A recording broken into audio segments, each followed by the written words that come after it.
And thank you everybody for joining this webinar for today. And so I'm going to start sharing my screen, and then we're going to start talking about my subject today, the future of work. And let me share my screen.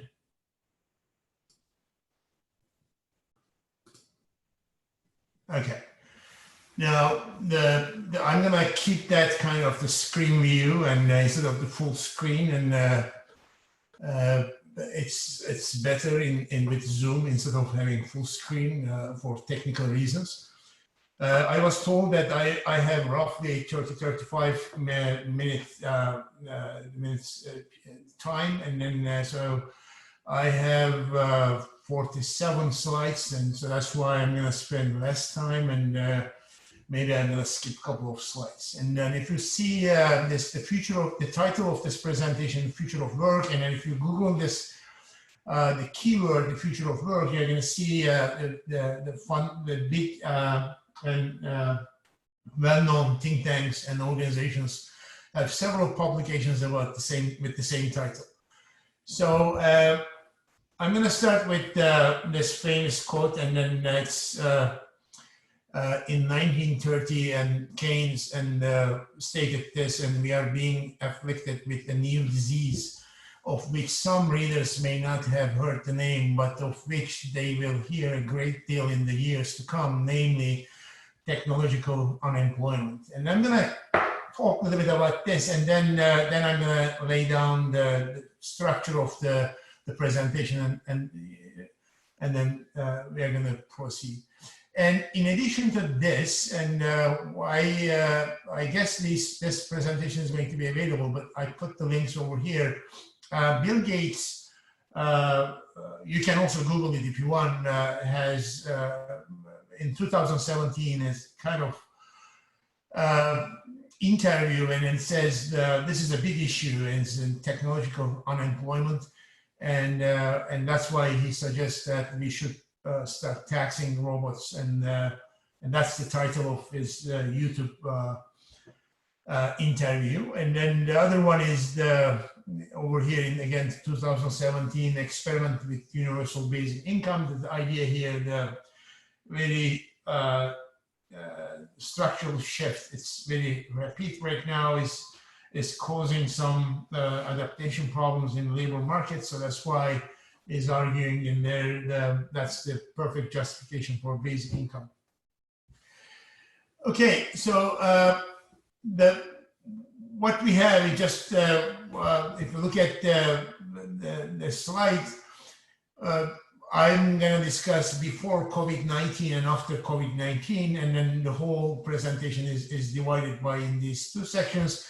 And also I'm going to make a kind of the distinction between the two types of technological the progress. One is the pure automation or digitization, and the other one is the AI and the type of the application, which is new in the last 5-7 years. And so we had some idea what was coming before COVID-19, and this is not me, but it's I took them from OECD 2020 employment outlook, I guess the title of their report. Automation has been transforming jobs. Everybody knows that, and 14% of the people at high risk of being completely these jobs automated, and that 32% likely to be again radically reshaped. So nearly 1 in 2 people is likely to be affected in some way. And also 6 out of 10 workers don't have basic computer skills or experience. And this is what we know before. I mean, you can go back like last 2-3 years of publications, and again, the big organization related to, again, the labor organizations or the economic organizations and the think tanks, and then you can see lots of the findings on this. And this is what we know. We have some idea, okay, where we are heading. And after COVID-19, we have I don't want to say we don't have any idea. Well, it's a purely guesswork.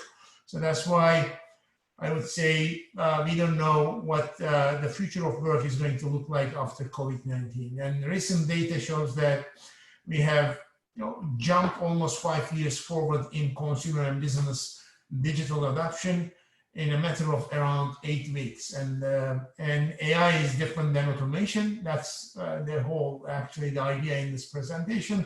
It affects the cognitive tasks, and now high-skilled jobs are also being affected. So I'm going to make the distinction between AI and the regular automation later in this presentation, but that's basically the idea.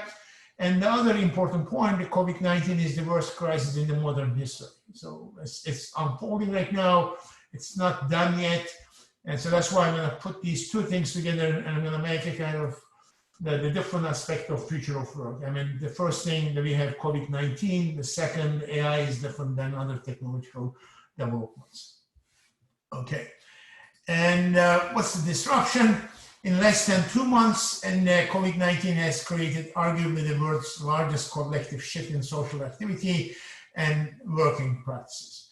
And the two levels of this disruption, we can count many others, but social distancing requirements made it difficult for those workers to perform their tasks, and this will make their labor less valuable. That's the main point. And although daily life resumes and market conditions rebound after repeat shocks to markets, we are likely to see heightened risk awareness and commitment to using best available technologies for business continuity. These are the two, okay, the level of the big shift in our business environments and the markets. And this is just the recent, this is 2020. And then it also shows the three elements: the real GDP growth, the employment growth, and then unemployment rate. And I'm not going to read the numbers, but this is available also in, again, the sources over here. You can look at that. And Canada is over here, and there are two projections for each, okay, the metrics. And then you can see the double hit scenario. You can see Canada is over here, but I mean, some countries are going to have the worst numbers than the others, but overall, the picture is really not really bright. So what the concerns before COVID-19, that the new digital technologies, artificial intelligence, and robotics would create the widespread technological non-employment. Okay, so that's a well-known thing. And the declines in labor force participation, increase in wage inequality, and slow rebound in aggregate the employment and job polarization are seen as indicators of a new normal. We are going to discuss each element over here. Just a summary for now. One should consider the dynamics of modern labor markets in advanced economies as being characterized by a race between two technological forces: automation on the side of machines and the creation of new complex tasks on the side of men. So sometimes this whole thing is called, this is not a new term, the race between men and technology. And employment growth has been greater in occupations with more new job titles. And in fact, between 1980 and 2007, total employment in the US, right now I'm looking at the US market, and I'm going to shift to Canadian markets later.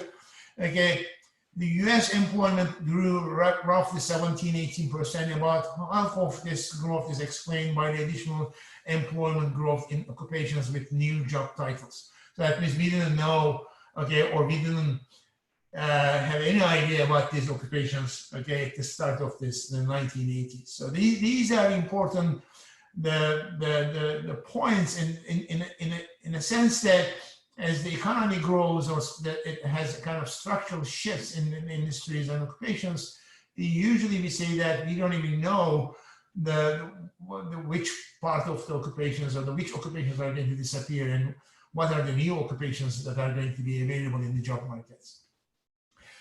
Okay, and then the major problem in the last 10 years, maybe 15 years, and that's again, in the literature, it's well investigated, and this skill polarization. And there are two terms. One is the job polarization, which refers to the shrinking share of employment in middle skill, routine occupations experienced recently over the last 35 years. And the other term is the jobless recoveries, which refers to the slow rebound in aggregate employment following recent recessions, despite the recoveries in aggregate the output. And these two, Jamovich and Sue, okay, argue that this is a very famous paper, and it's a very well-cited paper, argue that the emergence of jobless recoveries are linked to the job polarization process. And again, the Ajemov from MIT and the labor economist author and others, okay, document that employment is becoming concentrated at the tails of the occupational skill distribution. In one tail, you have very high-skilled employment. The other tail, okay, you have very low-skilled the labor, and then in the middle, okay, you have the decreasing share of the middle skill, the occupations or the jobs. The literature demonstrates that the job polarization is primarily due to the progress in technologies and that substitutes for the labor in performing specifically routine tasks. And I'm just checking my time. I guess I have to speed up a little bit. So the income inequality is a kind of major issue. And the two post-war trends simultaneously observed in the Western world. One is the rising number of the post-secondary graduates who are increasing the sorting into homogamous marriages. And the other one is the upsurge in household income inequality. These are the two things, and that's mostly observed, it's evidence in the Western world. And the leading explanation that connects these two empirical facts and the shift in the relative demand in favor of skilled workers led to a higher skill premium, and I just give the citation over here, and a more polarized earning distribution due to skill sorting and mating. And this mating, or the marriage markets, again homogamous, okay, the matings are extremely important in terms of understanding the intergenerational mobility in the markets. And the labor markets specifically, or the societies. And this is the recent, and this is for Canada, and you can easily see that I'm just looking at, this is the field of study, this is our study, this is the kind of the machine learning application, but I'm not gonna get into the details. So basically it shows that, okay, what's the probability when the randomness is removed from this contingency tables, what's the probability that, or the man and the woman are going to create a kind of the marriage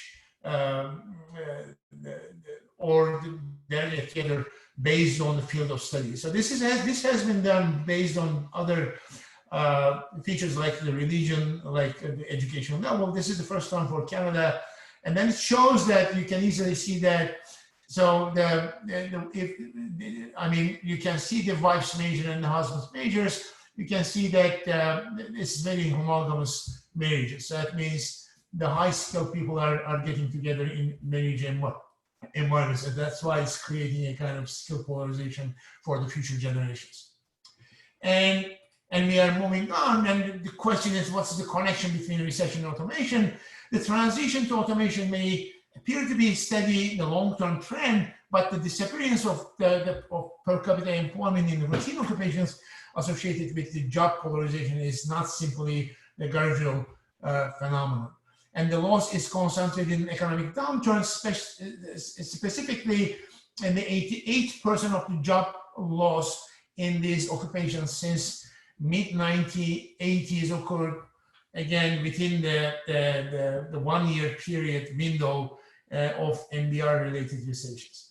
And the jobless recoveries in the aggregate can be accounted for the jobless recoveries in the routine occupations that are disappearing. And these are important facts, and these jobs account for about 50% of total employment. All the concentration in per capita aggregate employment during NBR dated recessions can be attributed to recessions in these middle skill and routine occupations. Jobless recoveries again are observed only in these disappearing middle skill jobs.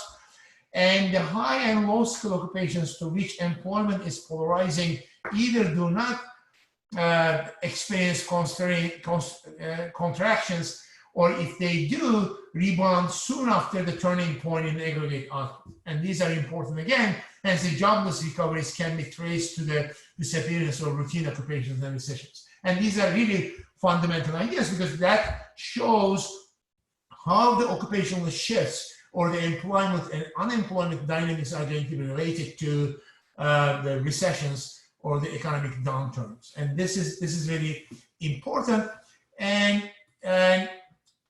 what are these routine occupations? You can see the non-routine cognitive workers are those employed in management, business, financial operation occupations, and professional and related occupations. And routine cognitive workers, again, are the sales-related occupations and office and administrative support occupations. And routine manual occupations, production occupations, again, transportation and material moving occupations, and etc. And the non-routine manual occupations are the service occupations. And we're going to see them later in detail for Canada. This is for United States, and then you can see, and you can see between 1980s and 2017, okay, the percentage change in the occupations and the routine occupations over here, and that's basically giving you that kind of U-shaped skill polarization in the US market, but that's almost the same in many Western countries. That's a general trend in the last 35 years. And that's basically before COVID-19. And then it happens in cyclical ways and after 3 recessions in the last 35 years, but also it is a kind of the regular change through time. And this is before COVID-19, obviously. And moving on, and that shows you, I'm not going to describe this, this shows basically how this jobless recovery is not after the recessions. This is the bottom line over here. We have 3 recessions, and then you can see that this is the counterfactual and the employment recoveries, and then but actually it's not recovering. The unemployment or the employment is not recovering after the recessions, and in fact it is going down. And that the reason, there are many papers on this, but in general, the idea behind that kind of the jobless recovery and is that because the production or the business is adopting the new technologies and then increasing the productivity by decreasing the cost of production. So that's the idea, and the relation between recessions and the technological adoption.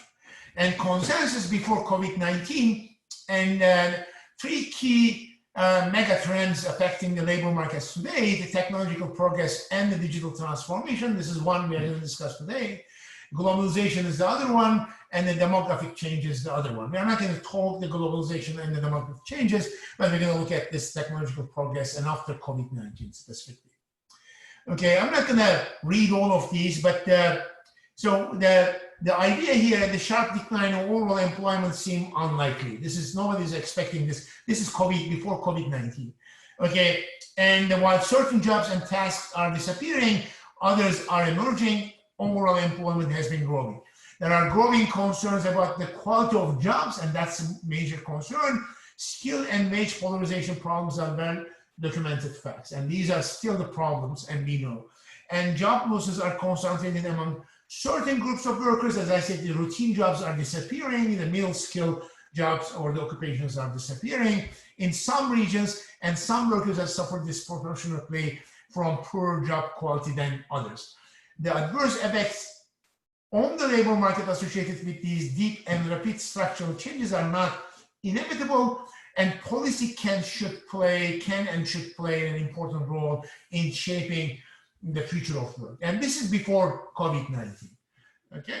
And these are just basically from OECD. You can see over here, 19, the march of robots, an estimated worldwide annual supply of industrial robots, thousands of units. We are right now is over here. You can see the change even like 15 years is from like in terms of percentage, you can see from hundreds to 600s. This is a fundamental thing. We're going to talk about the robots and AI later, But this is a kind of the trend that shows a trend in automation in business right now.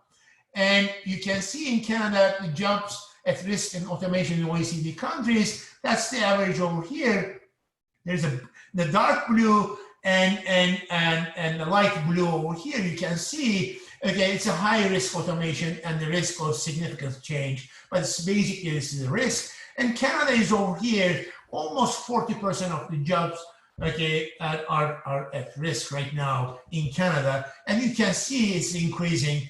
And you can see this is available almost in every big organization, labor organization or economic or research organizations. And finally, you can see why this is happening. The potential cost saving from using robots are significant in some emerging countries. You can see Canada is the third country in terms of shifting again, okay, or that kind of the technological adoption and how much the cost is going to be saved. And then you can see the countries over here. And that's a fundamental picture. And this is from, I guess, 2019 OECD report. And what's the evidence and how does technology destroy and create jobs? Again, this is 2020 and OECD employment outlook book. And the bad is the decline in labor share in national income across the OECD countries has also been attributed in a part of technological change. That's nobody is denying it. And increasing market shares are being captured by firms that employ relatively little labor in their production process.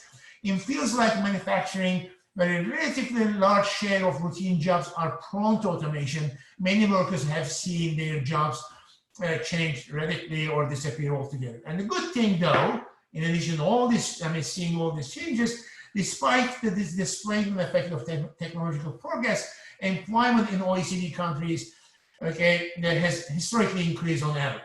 Okay, so that's basically these are the observations. And while the number of, because again, there are many metrics to understand what's happening in the workforce and the labor markets. One are just basically the famous one, employment rates, the labor force participation rate, and etc. But the other things right now is last 10 years or so, and is the quality of the jobs.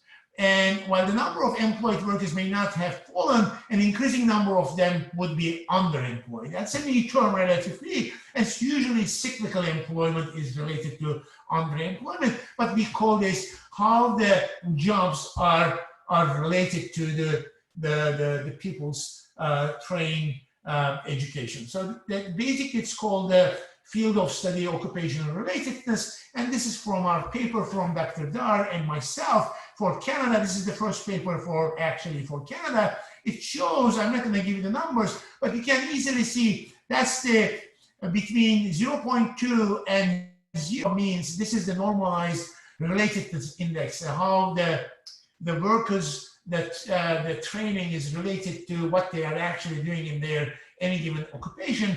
You can see that for different level of degrees, okay, how that relatedness is roughly 60%, 50%.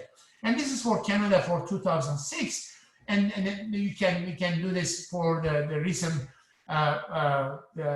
using recent census data, but that's basically the picture. It is not the kind of minor issue even in Canada. Okay, moving on. And how fast the skilled job match is evolving. Many of today's employees are concerned that their skills are either already redundant or soon to become so.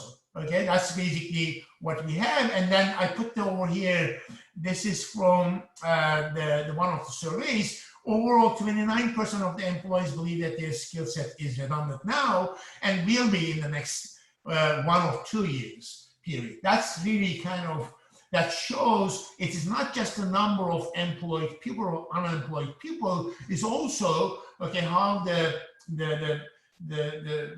education is basically the person's or the worker's education is actually fitting to his or hers the job requirements. Basically, this is what it is. And this is the fundamental issue. And now it is different. Okay, now, before, still we are in the area before COVID-19. I'm going to come to COVID-19 after, again, post-pandemic period, but this is, now I'm looking at, it's not anymore the robots or the automation of the routine jobs, but we are going to talk about the AI. And AI is, if you look at the AI right now, it's right at 2020, it's like, it's really kind of the last 5 years or so, it's increasing. Okay, so it's not like, I mean, you can go like back to 40 years or 50 years, still you can see the technological progress and then the automation of the jobs, but this is right now is different. This automation is different. And I'm going to explain why it's different. And the 21st century will be the century of intelligent machines. Okay, the business will rise and fall depending on how well they understand, foster and harness the changing skills that are needed to be productive. And these two authors, there are three actually, and then they are investigating then how AI is going to affect the workforce. That's basically the idea why this is different than any kind of regular technological progress, and we are going to see today. So now what are the differences? Initially, the computers had large automated tasks that could be well defined and guided by humans. So that means you program something, and that program computer or the robots is going to execute some jobs. And recently, computers develop, evaluate, and refine their own algorithms, and with little or no human intervention. And that's basically the definition in general, the definition of AI. And the algorithms that can learn is a potentially dramatic change in the task automation. Okay, we're going to talk about this, the task automation. In coming decade, many existing tasks will be replaced by machines while new ones will emerge. Now, it is not anymore the manual or the routine jobs are going to be replaced by robots. It is now, okay, the AI is a kind of big machine to make the perfect decision better than the human beings. Now, and it's going to basically replace many cognitive tasks as well. So that's why this is a new thing in the last 10 years or so. The recent developments is basically the arrival of big data, and the big data is coming related to the massive increase in affordable computer processing power, storage capacity, and improved algorithms. And then these three things together is creating this environment, because the machine learning is not a new thing. I mean, it started in the 1950s, and then in all the statistical models that we see right now in the machine learning actually invented 20 years ago, 30 years ago, with the kind of the people in the statistics. Okay, and so just a quick summary for those, I mean, out of this, the AI or machine learning literature, there are 4 things basically when we talk about the kind of intelligent machines or algorithms or the self-learning algorithms, there are 4 things to discuss. One is the data mining, and again, just basically the exploratory techniques to uncover patterns in data, and the machine learning like data mining, but directed at specific goals, and it's a subfield in artificial intelligence. Okay, it's not multi-layer, it's usually called the shallow learning. It's not as opposed to deep learning. Okay, neural networks is the recent things, the last 10 years or so, branch of machine learning inspired by neuroscience. And I'm not going to describe it, but it's basically, it includes multi-layers, okay, with the back propagation. And it's really kind of advanced understanding. And the deep learning is the latest stage right now, and we have been using it in different things. In my own research, for example, we have been using in understanding COVID-19 spread in Nova Scotia with the group of researchers. And it's really, there's a trade-off between interpretability and the prediction power of these models. And all these models are just have been used for predictive the tasks. It's not, they don't discover usually the causal relationships. And that's an important thing. And you're going to see later. And the machine learning algorithms have improved significantly. Just to give you the idea, the image recognition algorithms on ImageNet, this is a kind of the competition environment, improved from 70% in 2010 is almost 100% today. Okay, again, the voice recognition, okay, NLP and all these things, and then it's kind of increasing, it's like every other month or so. And just to give you an idea how the field is growing in Coursera, which is an online environment in the web, and there's a machine learning course in Coursera provided by a couple of professors from Stanford, and also provided maybe 10 times in a given year. It's a 50-hour or 60-hour course, online course. Has like 3 million enrolled students. I mean, this is a big, right now, the jump. And kind of, people are trying to educate and retrain themselves. And then in terms of the upgrading their skill levels. Okay, so now, and then because capabilities like vision, speech, and decision-making are so fundamental for most occupations, these improvements to technology suggest that the substantial changes in the nature of work can be expected. That's before COVID-19 again. And now the machine learning and workforce. Again, COVID-19, we're going to go a little bit deeper right now, what we expect. And I'm not going to read all of them because I think that we have time limit. So the main idea here is that the machine learning is going to help us to make the decisions better.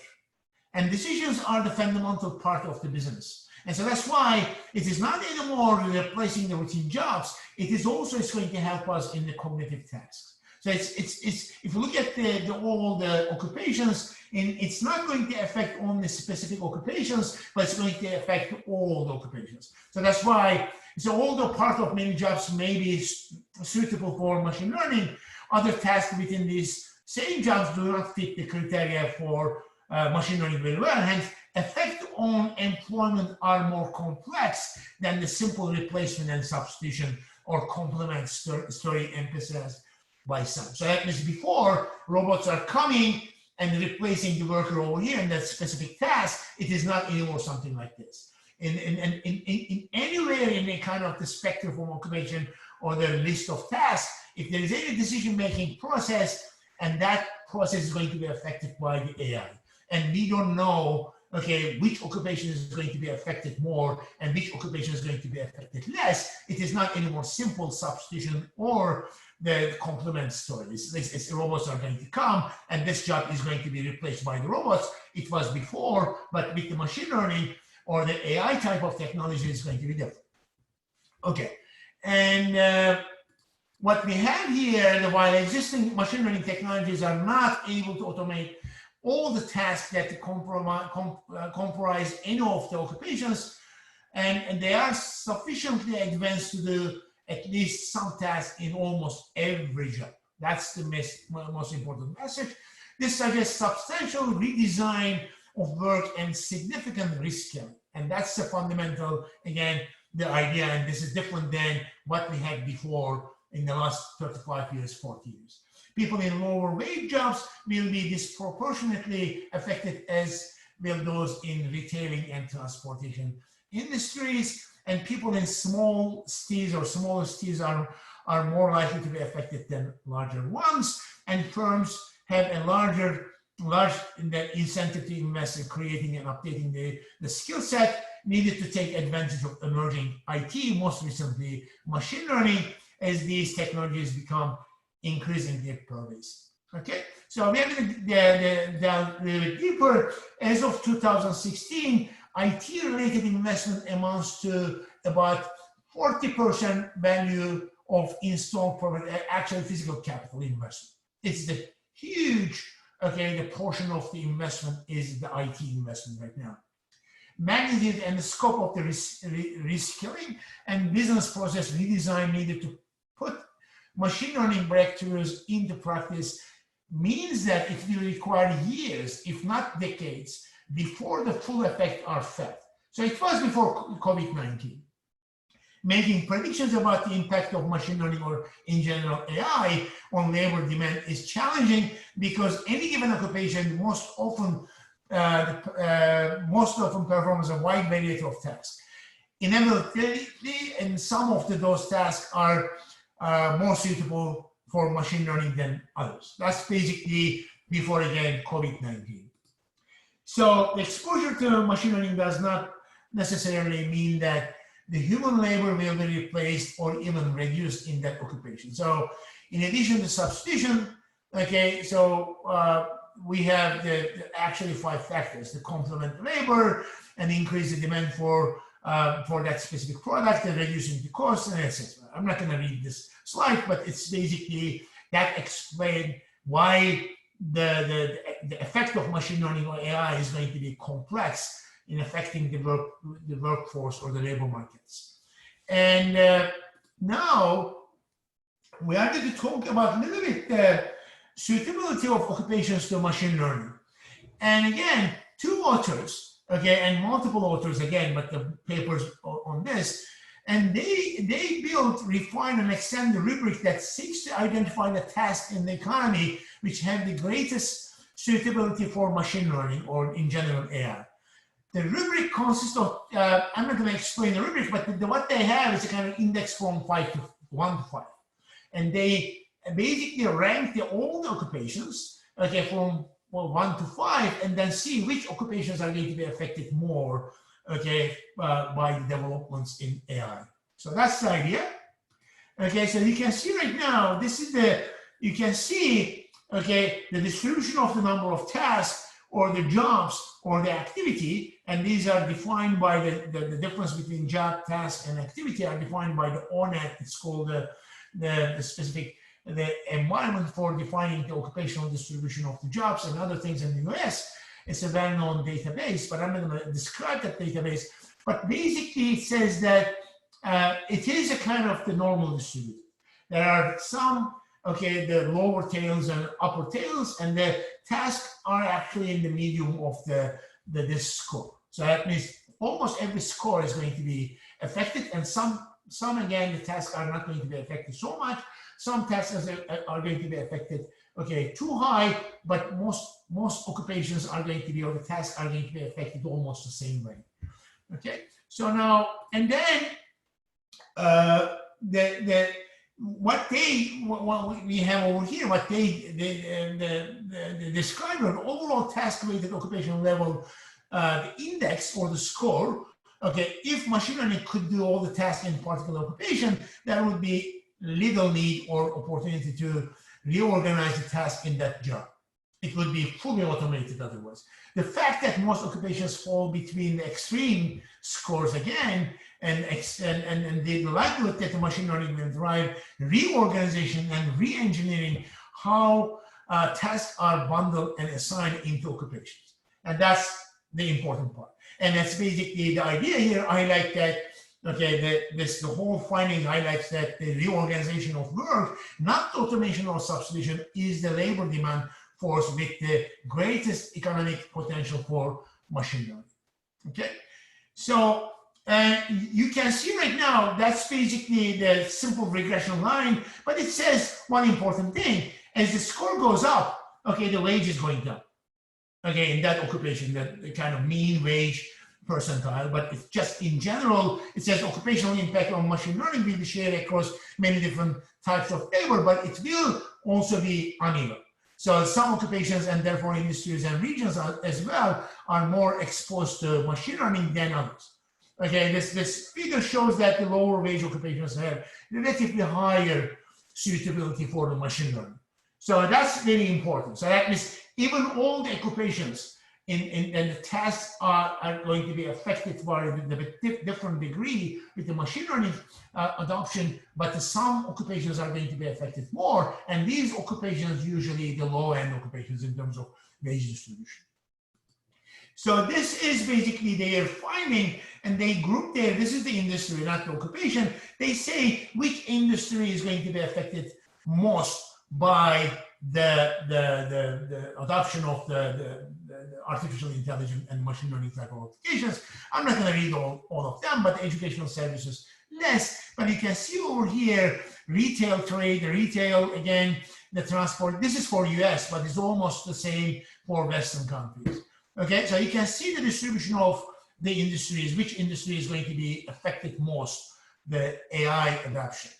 And moving on, and now we have a kind of the famous the quote, and the race between machine and man. And what we have, the looking into future, this is before COVID-19, whether the wave of new technology has been spelled doom for labor, will similarly depend on whether this second force can keep up with the increased pace of the first.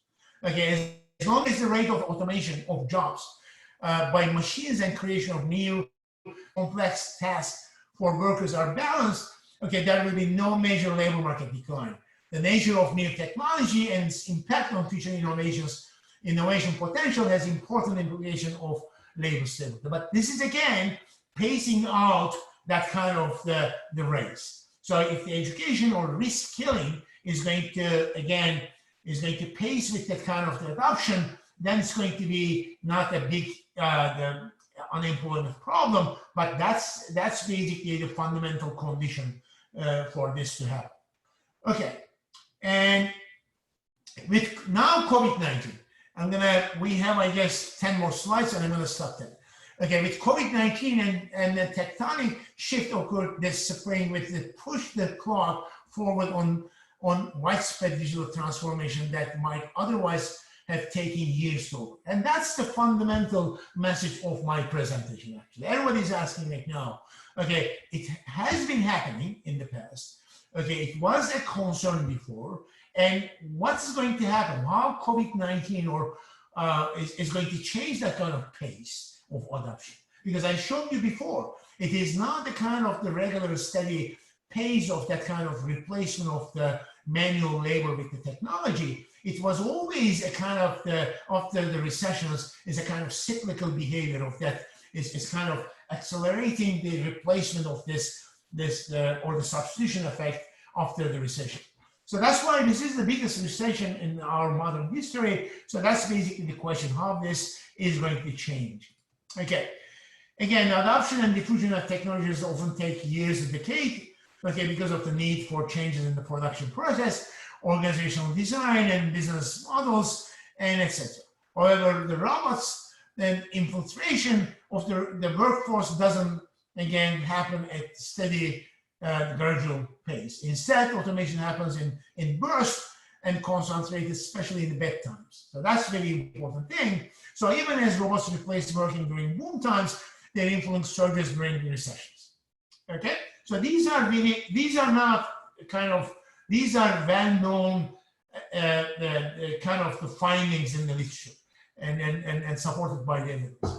And virus-related recession escalate, it is important to stress that while automation is likely to surge in general, not everyone is equally vulnerable. So now we're going to go into now the COVID-19, okay, that is resurfacing concerns about the technology's impact on the future of work. But simply, any, again, COVID-19 related recessions is likely to bring about a spike in labor replacing automation. That's the kind of, if you look at the literature in the past 20 years, and then you can see the cyclical behavior of that kind of the relationship between the recession and the technology adoption. So this is natural conclusion to say that, hey, this is a kind of the biggest recession, so we should expect to see that kind of spike in terms of technology adoption. But right now, the two things are different. One is this recession is really, is not, okay, it's not the normal recession or the depression, okay? And the second, and the technological changes is right now is different. We are in the first phase of the artificial intelligence. So that's why we need to understand, okay, how we're gonna put these two things together, the kind of different type of technology and or intelligent machines, and also the biggest, the depression in modern times, okay? So, unfortunately, the workers, again, these are, okay, there are bad news and good news, but the point is that, okay, again, there's a race between the technology, okay, how fast it is changing, how fast our economy is shifting, and how we are going to be able to change the structure of the workforce in terms of their skill distribution, okay? And then if there's a break between these two things, okay, the business and the labor supply, and that is going to create a kind of fundamental problem, and what we are seeing in the last 30 years. And that's a big the kind of the concern right now. Again, I'm not going to read this because we are running out of time, so I need to show you. So basically the idea here that the high level of human interactions while providing the essential service are identified as a high risk in that the after COVID. This means that the workers' health is at the increased risk, as well as the productivity of the job itself, because of many other pandemic-related disruptions and the market conditions. Right now, it is like a kind of, it's not the demand shock or the supply shock in the markets, it is a combination and mostly the supply shock. And we are going to see, okay, this is after COVID-19, okay, which occupations are going to be affected most. And you can see the different colors, and these are the millions of jobs. This is for US, but you can, in and out, you can basically overlap the same graph for Canada. I'm not going to read all this. These are available in many, these are the recent, the last 2-3 months in the reports, and then again, the papers, and then they're reporting many of these, the effects. I'm going to go, this is an interesting, if you don't know this one, it's one of our, I'm the founder of the machine learning portal, if you don't know that, and a group of researchers from Nova Scotia, from different universities, including St. Mary's, myself. We formed the institution, the educational kind of portal, and one of our researchers from Dalhousie, Casey Warman, actually with the UBC, the University of British Columbia, they created these jobs with high risk level for whole Canada and also different provinces. This is for Nova Scotia. You can easily see, right now I just basically sorted this. You can go there and you can see all the details. I'm not going to give it, but this is really the unique and only the kind of dashboard that you can see what's happening in locally, which occupations are losing how many jobs and what are the risk levels in terms of the COVID-19 and all this, the problems. And you can see over here the change, the number of employments, and this is the risk level, the risk factor, and these are the occupations, and these are the industries, and it's a fundamental information, again, the dashboard, if you are working in the industry, and if you are working in the occupation or the government and the public, if you would like to see, okay, what happened so far in our province, you can always go there. Again, I guess this presentation is going to be available offline as well. You can go there and you can search it as well. And these are, this is not the technology, the kind of the effect of technology on the jobs. This is purely the kind of the high risk level because of COVID-19. And then the point is, if the occupation and certain jobs have the high risk level, okay, these are going to be affected probably mostly by the technology most. Again, I'm not going to read it. Okay, these are the US customers are accelerating adoption of digital channels, and you can see this over here, and then regular users, the first-time users, and you can see different occupations. All this available, these information, again, and available in different regions and in different countries. And this is over here again, the levels of remote working, and you can see it's unbelievable, the increase in the remote working in terms of percentage point. You can see different industries and occupations over here, and I put all the links over here if you want to use them again, and you can easily go to the presentation slide and you can click, you can get the information and detailed information. And now that's the final point. I guess just give me a couple of minutes. I know I'm a little bit late. And what's the challenge? What are the challenges in Nova Scotia? Okay, I'm not gonna read all of them, but the key bottleneck for unlocking the value over is not technology, but the people. And it's the same thing as over here. Therefore, for adapting machine learning enabled work, the grand challenge for 21st century will be speeding the adoption of new skills and organizational practices that support these technologies. And this is more so for Nova Scotia. And I'm gonna give you a couple of information on this. One problem, or the actually big term, is a digital talent gap. And then not just Nova Scotia, in almost every region, not just in Canada, in many countries. Digital talent shortage was identified as the #1 challenge for digital firms, with over half of firms surveyed having difficulty finding software developers. COVID-19, I think the urgency of digitization in our society, while a significant social and economic disruption unfolds on the others. Okay? And then basically when you look at this is a more systematic and integrative approach to the local digital skill development is essential. And you can put many the stakeholders on this, the educational institutions, the government, and NGOs, and then financial institutions, and then also the markets. But this is not the one institution or the one group's job. It is the whole region, and it's not just Nova Scotia even. This is for Nova Scotia. This is from APAC. The recent before this is COVID-19. You can see right now the share of firms using advanced or emerging technologies. It is, you can see right now, is weak technology adoption pose a risk to Nova Scotia future growth and competitiveness. And these are again 2017, and now you can see all the percentage in terms of percentage, and this is 2017, and this is right now is I mean, I was told it's worse than 2017 or 16, and it's going to be much worse in after COVID-19. So that's why this is, people are talking right now, what should be done in Nova Scotia locally, and before identifying the solutions, what are the main things in locally, and that's basically one of the metrics that we can use understanding the problems over here. Again, you can see the share of firms using advanced or emerging technologies. This is 2017, it's in terms of percentage. Again, couple of like, you can see a couple of the industries over here, this one transportation and information and cultural, but other industries mostly is lacking in terms of adoption.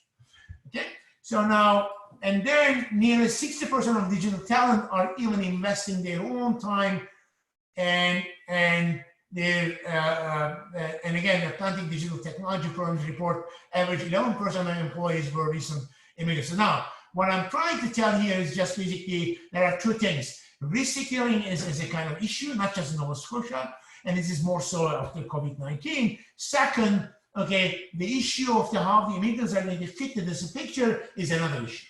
These are the fundamental issues that we cannot cover in a couple of minutes, but right now, these are the fundamental things. Now, this is my concluding, I know I'm late, but concluding comments. So COVID-19, okay, I'm not going to describe how bad it is, but for Nova Scotia, low digital adoption rates can curtail the new growth opportunities and competitiveness of regional business. This is for sure.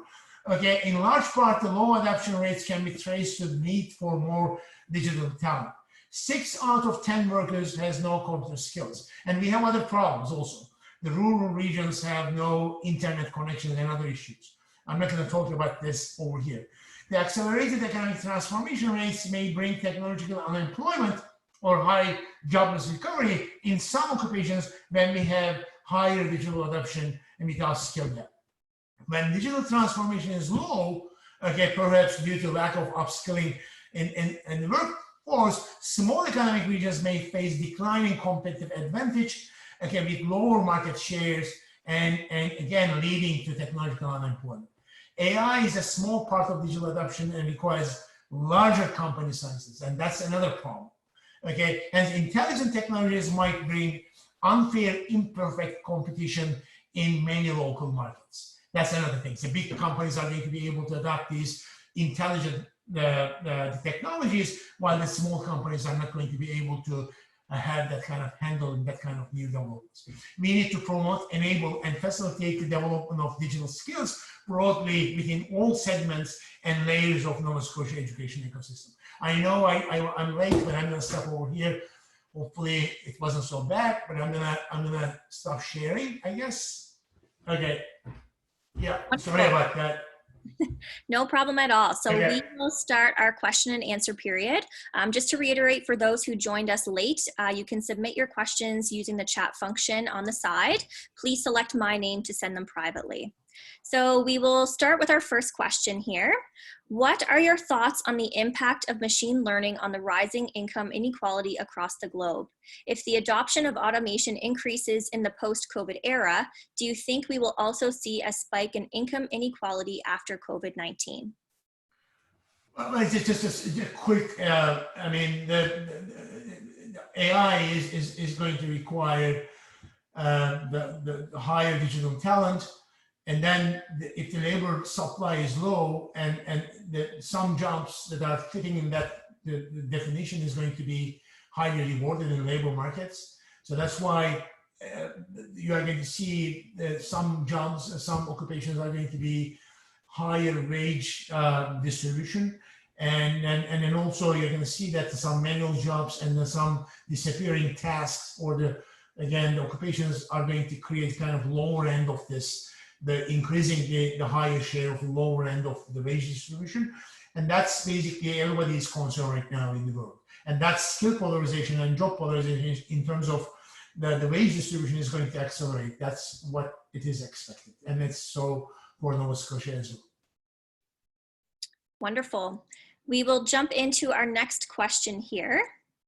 It's a little bit long. So explainability of predictions using neural networks remains an unsolved challenge still.